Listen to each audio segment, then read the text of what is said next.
Hello dear students, अस्सलाम वालेकुम। कैसे हैं आप लोग और कैसी चल रही है आपकी study? Today our lecture is 6.3।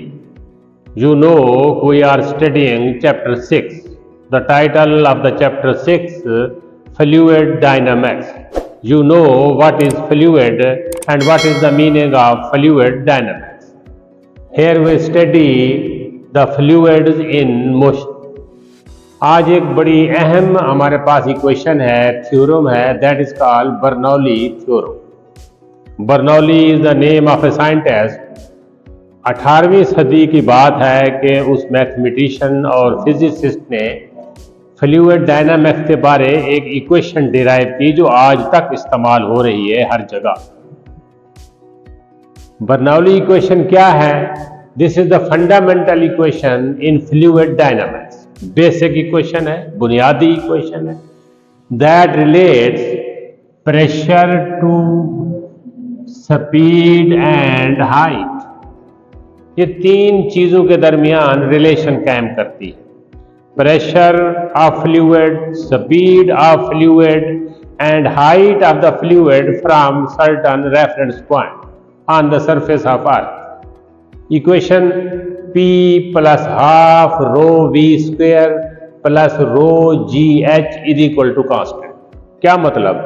ये तीन आपके सामने चीजें हैं, एक है प्रेशर, एक है हाफ रो वी स्क्वायर और एक है रो GH। इनमें वेरिएबल चीजें तीन हैं, प्रेशर चेंज होगा, स्पीड चेंज होगी और हाइट चेंज होगी। Density of fluid remains constant. हम इसमें शुरू में आपको याद है कि हमने कहा था कि डेंसिटी कांस्टेंट रहेगी और जी की वैल्यू भी सरफेस ऑफ अर्थ पे ऑलमोस्ट कांस्टेंट है। तो तीन चीजें हैं, प्रेशर, स्पीड एंड हाइट। इनमें एक चीज कम हो जाएगी तो दूसरी बढ़ जाएगी। ये तीन फैक्टर का जो सम है that will remain constant. Also we can say that this equation is the relation between pressure, kinetic energy and gravitational potential energy of a fluid. Speed का ताल्लुक काइनेटिक एनर्जी के साथ है और हाइट का ताल्लुक ग्रेविटेशनल पोटेंशियल एनर्जी के साथ है। हम इस इक्वेशन को ऐसे भी लिख सकते हैं। इसका क्या मतलब है? प्रेशर, स्पीड और हाइट की एक वैल्यू और यहां प्रेशर, स्पीड और हाइट की दूसरी वैल्यू। मैंने पहले कहा है कि इन तीन में से कोई चेंज हो सकता है तो दूसरा भी चेंज हो जाएगा। ये पॉइंट 1 पे उनकी वैल्यूज हैं, ये दूसरे पॉइंट पे वैल्यू हैं, उनका टोटल कांस्टेंट रहेगा। अब इसकी हम मुख्तसर सी आपके सामने एक एक्सप्लेनेशन, इसकी डेरिवेशन रखते हैं। डेरिवेशन जब भी लिखें वेरी शॉर्ट लिखें, लेकिन इसका मकसद है कि आपको बात समझ आ रही है। फिर मैं कहता हूं कि बर्नौली इक्वेशन किन तीन वेरिएबल के दरमियान है? Pressure, speed and height. इसे बयान करने में यूं कह सकते हैं, pressure, kinetic energy and potential energy. ये तीन चीजें इस तरह वेरी रहेगी कि इन तीन फैक्टर का सम कांस्टेंट रहेगा, उसमें तब्दीली नहीं आएगी। ये हमने एक पाइप का टुकड़ा ले लिया, बहुत बड़ा पाइप है, पाइप यूं आ रहे हैं, यूं जा रहे हैं, फिर यूं जा रहे हैं, फिर एक पाइपलाइन हमारे पास कराची से कोटद्दू तक आ रही है, कहीं बढ़ जाती है, कहीं ये गैस पाइपलाइन जा रही होती है। हमारे बॉडी के अंदर जो है वेन्स वगैरह हैं, तो कहीं उनकी स्पीड कम हो जाती है, कहीं उनका डाया कम हो जाता है, कहीं बढ़ जाता है। तो ये इक्वेशन से हम उसको स्टडी कर सकते हैं कि इन मामलात को हम कैसे देखें कि हमारा रिजल्ट जो है, वो हमारा काम जो है वो चले और डिस्टर्ब ना हो, हम उससे फायदा उठाएं, इनको लॉ को अप्लाई करें। ये एक टुकड़ा हमने पाइप का लिया है, जहां उसका एरिया A1 है। एक छोटा सा टुकड़ा फ्लूइड का जिसकी लेंथ डेल x है, स्पीड यहाँ V1 है, उसके ऊपर प्रेशर P1 है। जब ये टुकड़ा यहाँ आएगा तो यहाँ पहले फ्लूइड मौजूद होगा, वो इसके ऊपर प्रेशर डालेगा, लेंथ यहाँ चेंज हो जाएगी, हाइट जहाँ h1 है वहाँ हाइट h2 है, यहाँ हाइट ज़्यादा है, यहाँ हाइट कम है, यहाँ स्पीड कुछ, यहाँ स्पीड कुछ है, यहाँ प्रेशर कुछ है, यहाँ प्रेशर कुछ। तो हम देखते हैं कि इन तीनों का टोटल कांस्टेंट रहेगा। अब देखें ये एक फ्लूइड का टुकड़ा है, ये जिसकी लेंथ यहाँ डेल x1, इसको पीछे फ्लूइड धकेल रही। Work done on the piece of fluid, fluid के एक छोटे से टुकड़े के ऊपर वर्क जो हो रहा है that is W1। Work done on the piece of fluid of length del x1 by the fluid behind it, इसके पीछे जो फ्लूइड है ये इसको धकेल रही है, धक्का दे। वर्क कितना होता है आपको पता है, फोर्स इनटू डिस्प्लेसमेंट, ये आपको याद है, हमने पढ़ा था। वर्क क्या होता है, वर्क की इक्वेशन क्या होती है। फिर अब देखें F1 की जगह हमने P1A1 लिख दिया है। प्रेशर की डेफिनेशन क्या है, force over area, force per unit area is called pressure. P बराबर है F ओवर A के, तो F किसके बराबर है, P इंटू A। तो देखें F1 की जगह P1A1 लिख दिया, ये डेल x1 है। फासला किसके बराबर होता है, S is equal to VT, आपको पता है।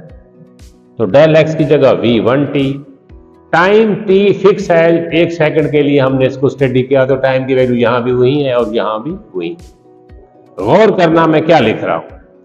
वर्क की general equation force into displacement, force into length, force की जगह P1A1, डेल x1 की जगह V1T। अब ये जो एरिया इंटू लेंथ होता है या area into velocity into time होता है वो वॉल्यूम होता है। इन चीजों को आप समझ रहे हो, ये बड़ी अहम बातें होती हैं। इसका यूनिट निकालें, इनका यूनिट निकालें तो क्यूब मीटर आता है। इसका मकसद है area into velocity into time या area into length, that is called volume. तो वर्क की वैल्यू आ जाएगी P1V, यहां जो वर्क हो रहा है। बिल्कुल इसी तरह जब ये टुकड़ा यहां पहुंचेगा, यहां फ्लूइड उसे रिएक्ट करेगी, अपोजिट फोर्स लगाएगी, उसका वर्क होगा। Similarly work done on fluid at lower and is P2V। अब एक वर्क इसको इस डायरेक्शन में हो रहा है, एक वर्क अपोजिट में हो रहा है। नेट वर्क जो है वो होगा W1 माइनस W2। इसको पॉजिटिव लिया तो इसको नेगेटिव लिया, तो इसकी वैल्यू पुट करें P1V minus P2V। V is volume, इसको हमने कॉमन ले लिया। फिर एक और चीज यहां हम लिख रहे हैं, वॉल्यूम की जगह हम लिख रहे हैं रो ओवर V। आपको पता होना चाहिए कि डेंसिटी क्या होती है, मास ओवर वॉल्यूम, और वॉल्यूम क्या हो जाएगा, m ओवर रो। ये देखें वॉल्यूम की जगह हमने m ओवर रो लिख दी। m is the mass of that piece of fluid. Note it, इस टुकड़े का मास और इस टुकड़े का मास तो सेम, तो डेंसिटी ऑफ द फ्लूइड वो भी सेम है। फिर आपको याद होगा चैप्टर 3 में work done on a body is equal to change in energy. Work is a transfer of energy, work is equal to change in energy. यहां दोनों एनर्जी चेंज हो रही है, काइनेटिक भी और पोटेंशियल भी। स्पीड भी चेंज हो रही है, हाइट भी चेंज हो रही है। तो work is equal to change in kinetic energy plus change in potential energy. Change का क्या मकसद है, final kinetic minus initial. Final 2 पे है, इनिशियल 1 पे है। Final kinetic energy minus initial, यानी final mean at point 2, initial mean at point 1। mgh2 final potential energy, mgh1 initial potential energy.